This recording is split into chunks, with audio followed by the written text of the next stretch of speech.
Agua para la vida y por la vida. 16ª jornada de la investigación. 1 al 6 de octubre de 2012. Tunja, Duitama, Sogamoso y Chiquinquirá.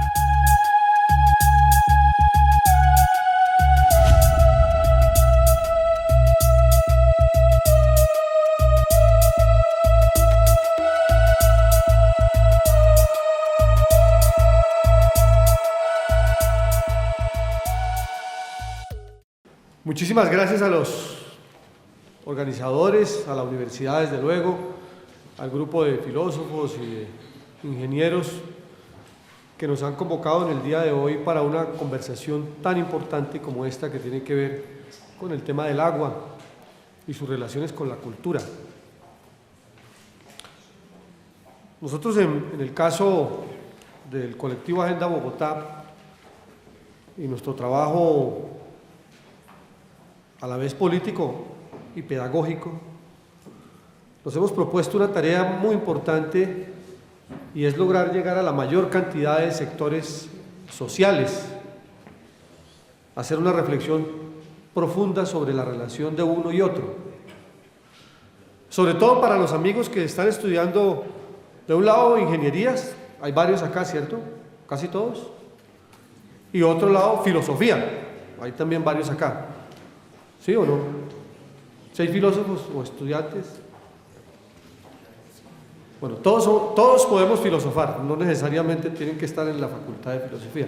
Nos gustaría, quienes somos filósofos, que muchos más ingenieros participaran en la reflexión filosófica. Pero entonces vamos a trabajar un poquito ese tema, porque para nosotros sí es muy importante hacer una contextualización de esto, sobre todo para quienes están estudiando ingenierías.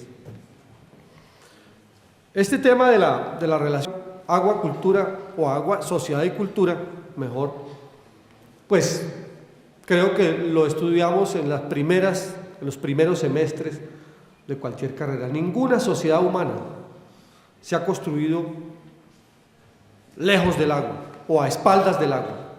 Las que han tenido que construirse en condiciones adversas o relativamente lejanas del agua se han construido con base en un significativo esfuerzo que muchas veces, generalmente, ha culminado sin éxito. La relación con el agua, entonces, es para los seres humanos una relación directa, permanente. No solamente con el agua, sino con el conjunto de la naturaleza. Somos naturaleza, somos agua en general. Las propagandas que salen en estos envases en los que nos venden ahora el agua, ya la crítica le corresponde aquí a los colegas que están en la mesa, insisten en que el cuerpo humano tiene un muy alto componente de agua, 65, 70, 75% agua. O sea que nuestra relación con el agua no es una relación con el tubo del agua, con la llave, sino una relación directa de nuestro mismo ser y del conjunto de la sociedad con este elemento llamado el líquido vital. Es una discusión que se ha dado desde siempre, que no era tan visible hasta hace poco. Quienes hemos trabajado en los temas de derechos humanos hasta hace un tiempo, cuando comenzamos esta lucha por los derechos humanos en general, era una lucha de unos románticos allá, unos tipos como medio alejados, ¿no?, que se dedicaron a defenderse frente a todas las amenazas y situaciones que no es del caso reconstruir hoy, pero sé que en las universidades y especialmente en la UPTC es motivo de mucha preocupación y discusión siempre entre los estudiantes. Eso parecía un tema exótico. Hoy por hoy nos está pasando lo mismo con el tema del agua. Quienes hasta hace un tiempo se consideraban ambientalistas o éramos ambientalistas, éramos vistos como unos personajes que nos dedicamos a defender pajaritos y arbolitos. Son unos románticos, chéveres, medio hippies, a los que hay que pararles bolas, porque de todas maneras dicen cosas bonitas, defienden los perros, los gatos, soy proteccionista animal, defienden una quebrada, se opone a que tumben un árbol, maravilloso, pero era una lucha romántica y alejada de las aulas, casi siempre, y mucho menos le interesaba a quienes, dijéramos, en la vida cotidiana no tenían una relación intensa con estos temas de los derechos. Hoy por hoy es la discusión más importante que tiene el planeta. Y así como en tiempos lejanos, la discusión era ¿dónde fundamos esta ciudad que tenga en primer lugar un río? Y desde luego protejamos este río porque de aquí vamos a beber agua y es la posibilidad de subsistencia de toda esta población, o este constructo que llaman ahora, este constructo humano que es una ciudad. En ese tiempo no se veía como un problema de derechos, se veía como un problema absolutamente natural. Tenemos que estar donde esté el agua. Hoy por hoy se ha convertido en un problema de derechos. Y lo que antes parecía solamente una relación lejana, porque no era consciente la relación entre el ser humano, la sociedad, esa cultura y el agua, hoy por hoy está claramente definida como un problema central del desarrollo de cualquier país. Es por eso que para los ingenieros es muy importante hacer la reflexión entre una cosa y otra. La protección del medio ambiente es inherente a la posibilidad de construir una sociedad humana equilibrada. El maestro Augusto Ángel Maya, que nos toca seguramente traerlo a colación y será parte, o es parte, me imagino, del estudio y de la reflexión filosófica en la universidad, en su texto del retorno de Ícaro. Se llama El retorno de Ícaro, muerte y vida de la filosofía. Hacía una reflexión muy importante, que le sirve a los ingenieros, desde luego a los filósofos, como material de discusión fundamental. ¿En qué momento la humanidad perdió la comprensión, en primer lugar, de que el ser humano es un animal más y que tiene en esencia una relación directa con todo el contexto de la naturaleza y especialmente con el agua? Y la construcción del pensamiento científico, técnico y desde luego del pensamiento filosófico hace parte, arranca a partir de esa relación.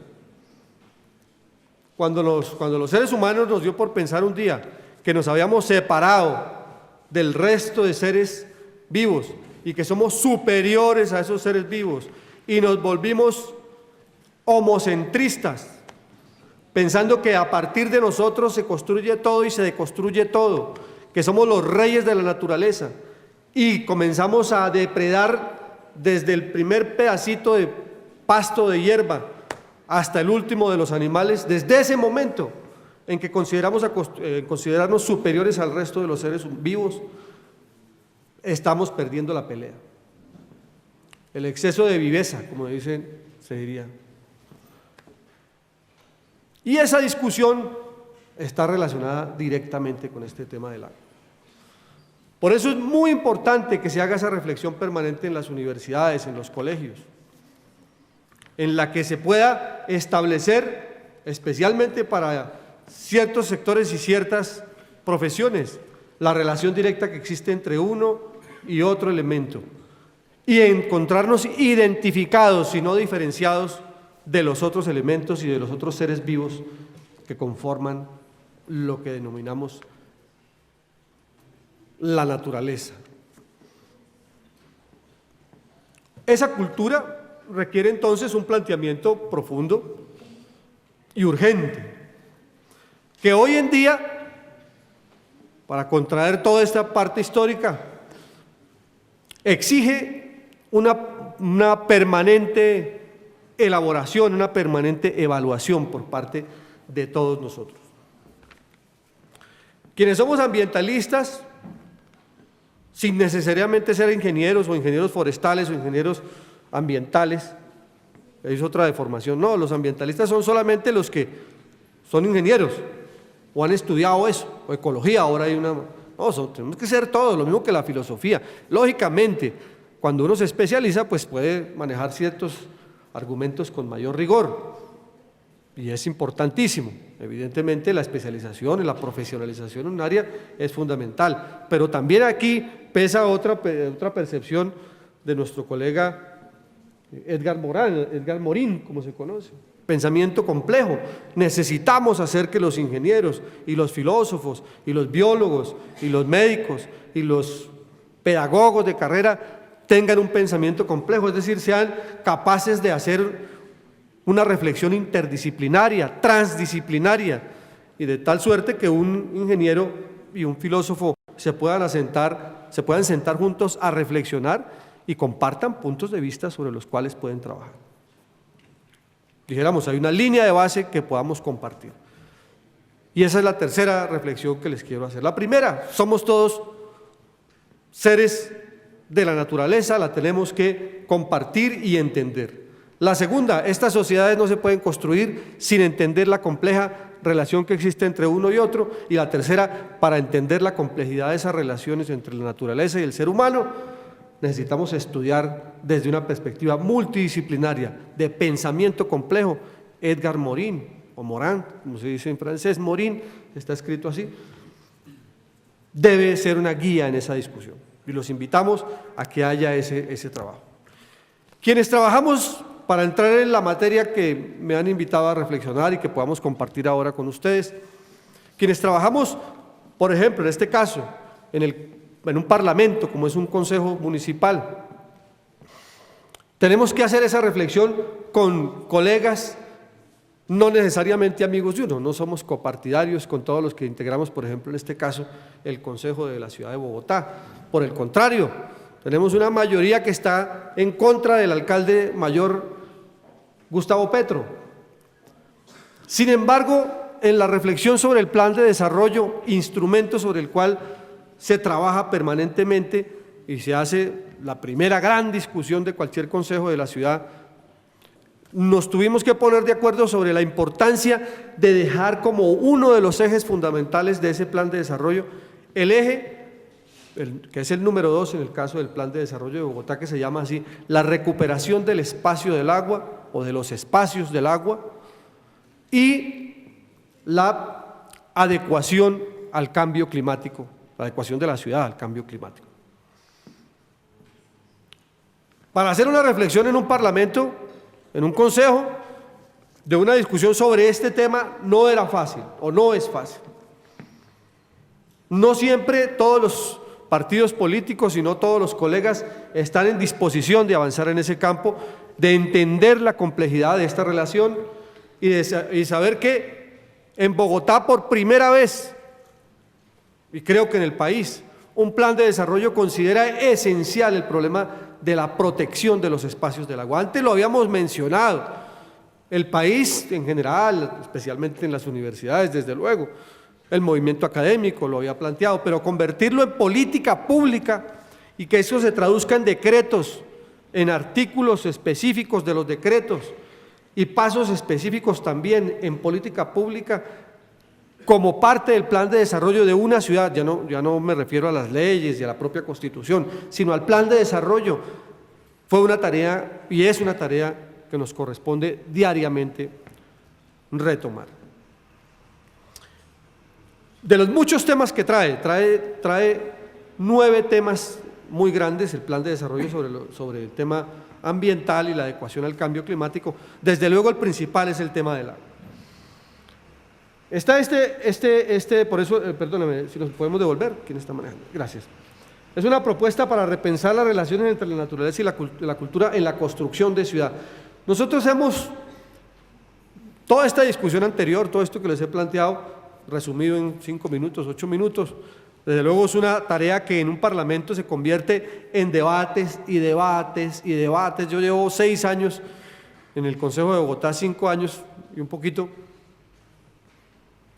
convenciendo colega por colega, incluso los que más lejanos están de mí desde el punto de vista ideológico. Pero sentarnos a conversar sobre este problema se ha convertido en fundamental y arrancando desde ahí, desde esta foto, de cualquier páramo, pero este es el páramo de Chusacá, y mostrarles cómo si nosotros no protegemos este páramo, o los páramos que circundan Bogotá, o los páramos que Además es un ecosistema que prácticamente solo existe en Colombia y en el Ecuador, en el planeta entero. Y que son las fábricas naturales del agua. Y que si nosotros no protegemos ese páramo, pues no vamos a tener agua en la ciudad. Será imposible la vida sin agua. Cosa que en estos días, además, de manera pues, casual, pero también trágica, se está agudizando. En el día de antier, el alcalde mayor dijo: hombre, nosotros tenemos un problema del Macho. Si en los próximos 4 meses no llueve, Bogotá no va a tener agua en el mes de abril. Imagínense, una ciudad de 8 millones de habitantes, más, que ya mismo comienza a llamarse la atención sobre el tema, porque los páramos no están recibiendo la cantidad de agua y no tenemos la posibilidad de utilizarla, porque la mayoría de esa agua que se produce allí la estamos dedicando a los embalses para producir electricidad, otros para regadío, de ganadería además extensiva, para cultivos de papa, que nos da sustento a muchos, sí, pero que tenemos que revisar nuestra relación con eso, y muy poca para el consumo humano. Fíjese, la más poca es para el consumo humano. Y Bogotá se ha caracterizado por hacer ahorros de agua. ¿Su merced me está haciendo señas? ¿Sí? ¿Me permite? Termino la idea y después abrimos las preguntas. Vale, gracias. Tenemos que hacer esa reflexión profunda, porque si el alcalde mayor nos dice ya estamos a puertas de un racionamiento de agua, vamos a llegar al punto en que tendremos que definir: o le dedicamos esta agua a los embalses, perdiendo la posibilidad de generación de energía, que ya se la vendemos con mucho éxito a Ecuador, a Perú, ¿no? Hace poquito ya se le ganó una licitación y entonces vendemos energía a Ecuador. ¿Con base en qué? En la utilización del agua que produce este páramo, porque aquí lo que tenemos son hidroeléctricas, y entonces nos parece un gran negocio hacerlo, pero nos vamos a quedar sin agua en Bogotá para el consumo humano y para las necesidades de la agricultura. Y tendríamos que también hacer una racionalización del uso con fines agrícolas de esa agua, que además está en una parte muy importante contaminada. Entonces, esta reflexión sobre ese páramo se nos convirtió en un problema vital. Los concejales de Bogotá, no todos, hay algunos que habían planteado desde hace mucho tiempo: hombre, tenemos que cuidar ese páramo, allá sobre todo el páramo de Sumapaz y toda la cadena que hay allí, Guerrero y Chingaza, que son, dijéramos, los 3 páramos más importantes que circundan a Bogotá y sobre los cuales y de los cuales bebemos agua. Y nos tocaba continuar, ahora sí pasamos a la próxima, nos tocaba continuar en esta discusión, porque mire lo que nos está pasando en los alrededores de Bogotá, y ustedes también en Tunja y en todo Boyacá hagan la reflexión aplicada a cada uno de sus ciudades, porque yo no las conozco como la conocen ustedes también. A nosotros nos toca reflexionar sobre Bogotá, porque miren lo que nos está pasando. Estas fotos son prácticamente de este año. Ay, gracias, le agradezco muchísimo. ¿Será el de adelante, el de atrás? ¿Cuál será?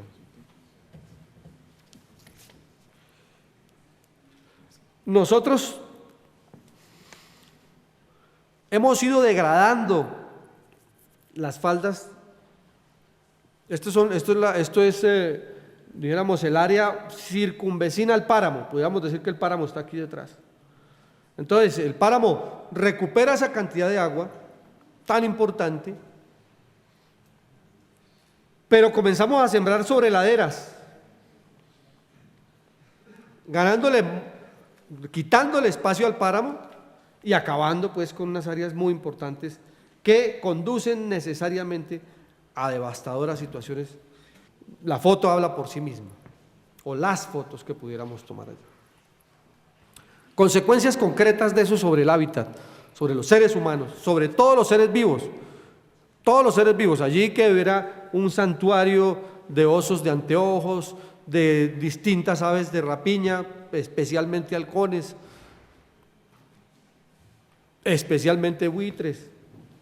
Toda esa área se ha ido devastando convirtiéndose en un área de ganadería extensiva y de siembra de papa, especialmente, perdiendo totalmente la posibilidad de recuperar, como se ve en este caso, todas las quebradas y fuentes hídricas que llegan, podemos seguir, que continúan, dijéramos, su cauce hasta llegar a los humedales, que son, como todos sabemos, los sifones naturales de la sabana. Un humedal cumple el papel de ser un sifón en la práctica. Cuando hay una gran inundación, cuando hay un importante aumento de la pluviosidad, pues esos humedales lo que hacen es subsumir esa agua, en unos casos sirven también de anidamiento de aves y bueno, es un complejo biótico muy importante que sin duda alguna garantiza la estabilidad de la naturaleza. Todo esto se ve afectado, toda esa cantidad importante de humedales que tiene Bogotá. Bogotá tiene más de 25 humedales, hasta ahora reconocidos tiene 14, porque los seres humanos hemos montado todo al revés. Nos parece que si nosotros no lo reconocemos, el sitio no existe. Tuvimos una polémica sobre el humedal El Salitre, que conozcan un poco el tema en Bogotá. Es un humedal donde existe un cuerpo de agua evidente, anidan aves permanentemente, hay todo tipo de vida, y está ubicado en el Parque El Salitre, en la mitad del Parque El Salitre, allá donde hacen los conciertos, muy cerca de donde hacen los conciertos. Pero el acueducto le dio por decir que eso no era un humedal, ¿no? Como dicen el dicho, una cosa que tiene un pico de pato, alas de pato, patas de pato, es un pato.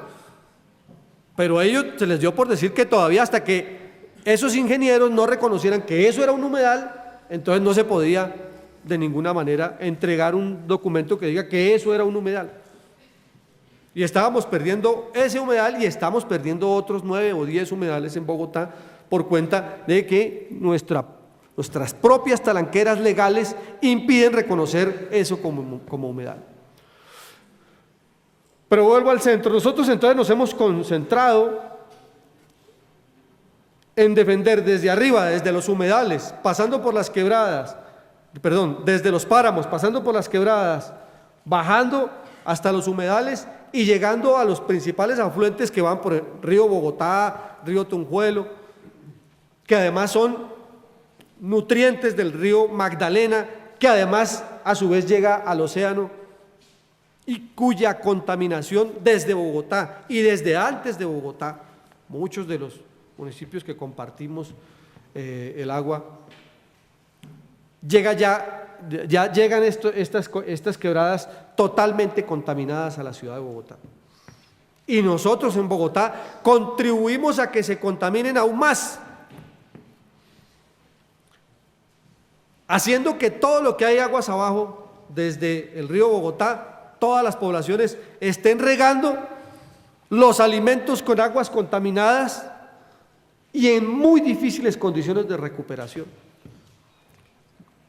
Dicen que el río Bogotá ya pudiera haber sido pavimentado en dólares, toda la cuenca del río Bogotá, de la cantidad de plata que le metimos. La última vez aprobamos $500 millón de Bogotá y la nación le metió otro $500 millón para poder hacer esa recuperación. De acuerdo a las técnicas que están aplicando en este momento, no vamos a poder recuperar el río Bogotá, en tanto la técnica que se está empleando solamente conduce a recuperar un poquito del agua en la cuenca media y se bota nuevamente al gran torrente de agua sin que se pueda hacer una recuperación total. Es tan grave la situación que tenemos en este caso del agua en Bogotá, que a las agresiones al páramo, a los humedales, a las quebradas, a los humedales, a los ríos que van y que son afluentes del Magdalena,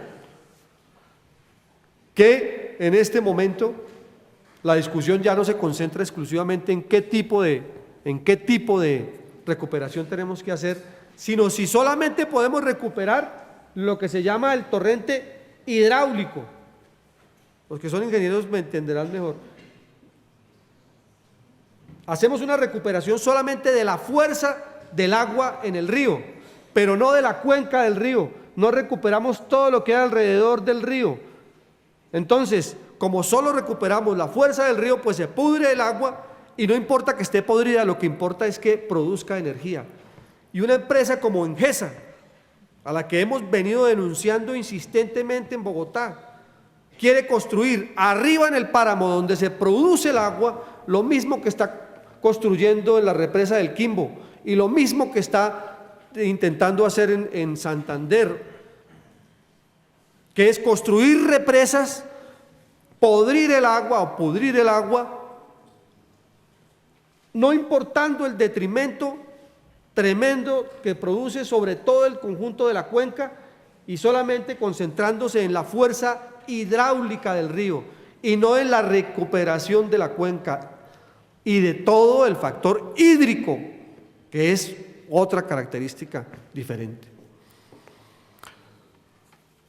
Nosotros lo que hemos hecho entonces es comenzar una lucha que se incorporó en el Plan de Desarrollo de Bogotá y que se llama Bogotá Humana, un poquito biocéntrica, esa fue la parte que no me gustó, pero ya estaba montada la película sobre esa, porque debíamos, seguramente otro plan de desarrollo, más adelantico podremos plantearlo con una visión un poquito menos homocéntrica, concentrada exclusivamente en lo humano, cuando necesitamos recuperar a todos los seres vivos que están alrededor de nosotros.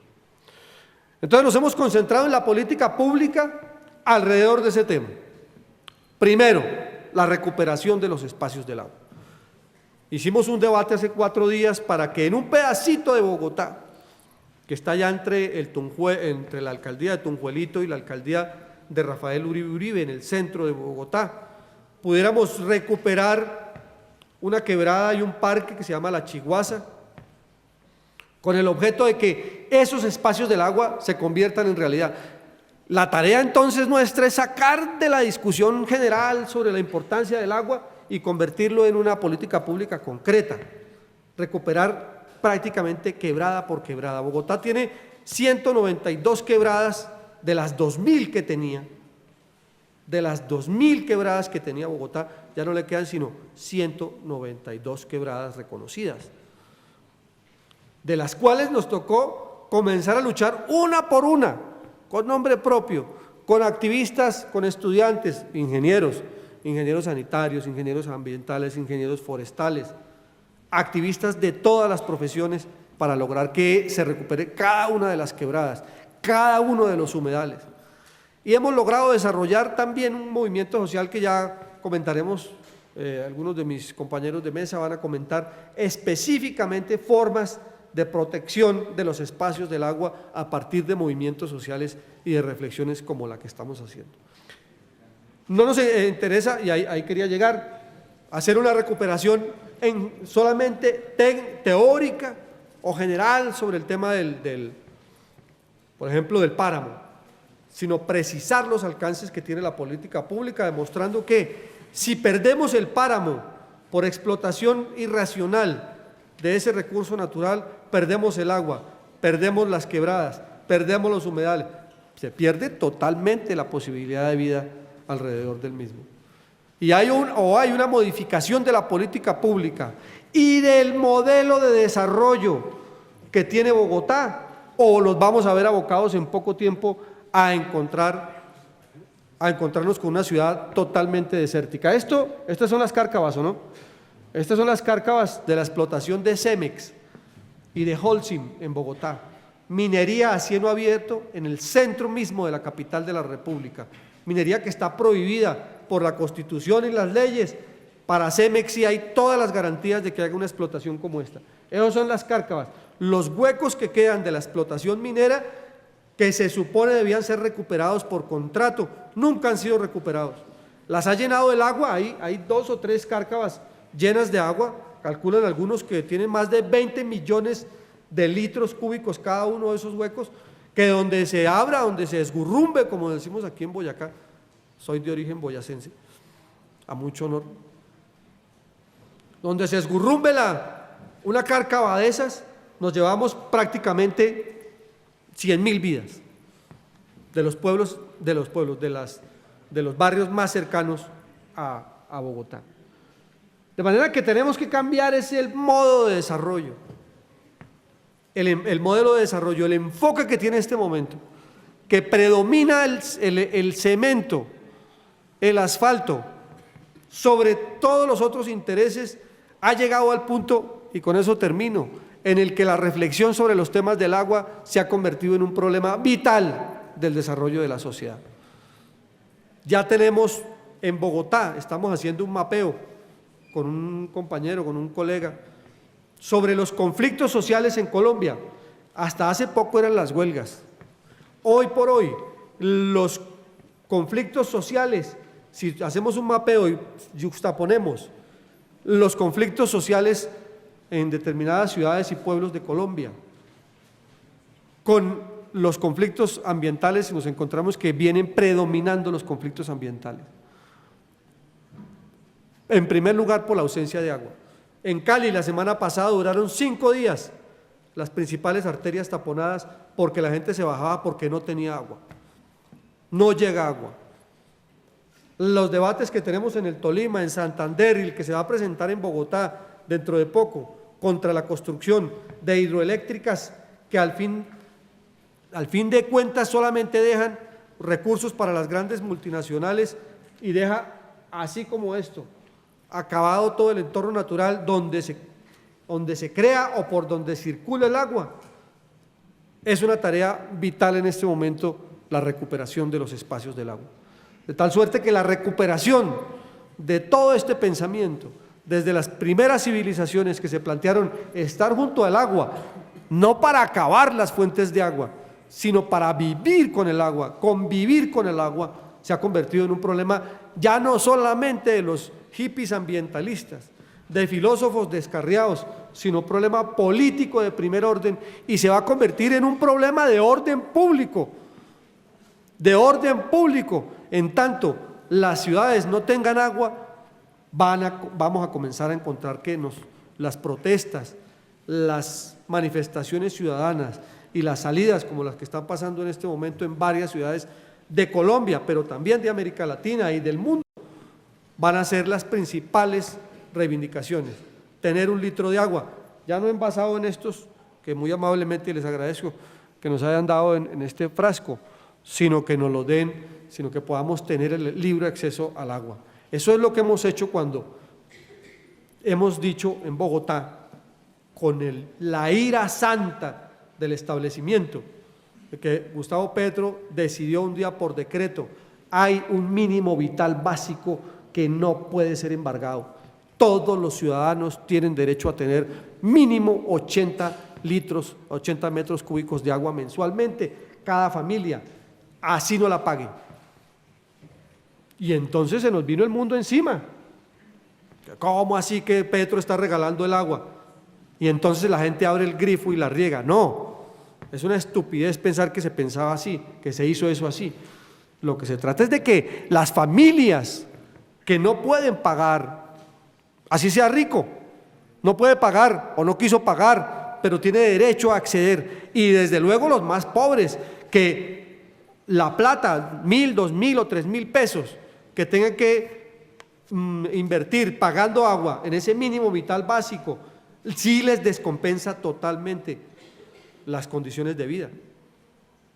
Lo mismo que pasó con otros temas que nos llaman el subsidio progresivo al Transmilenio, por ejemplo, etcétera, etcétera. Son medidas que había que tomar.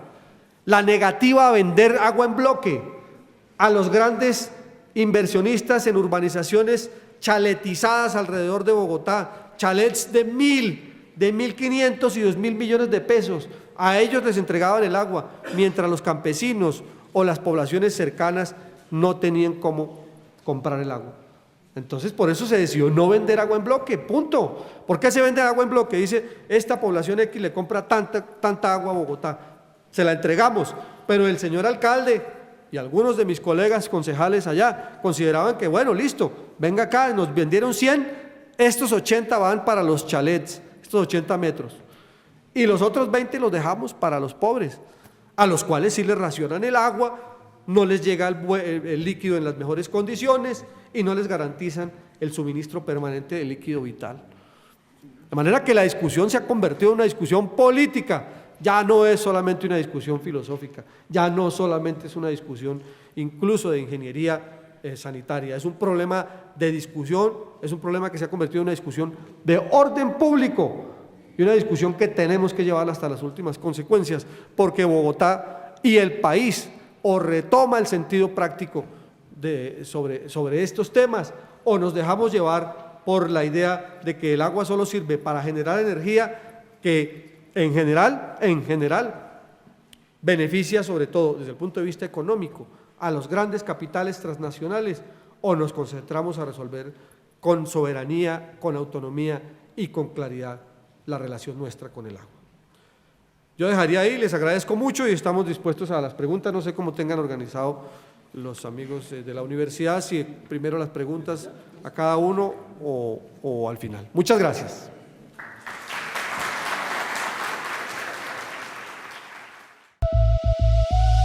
Agua para la vida y por la vida.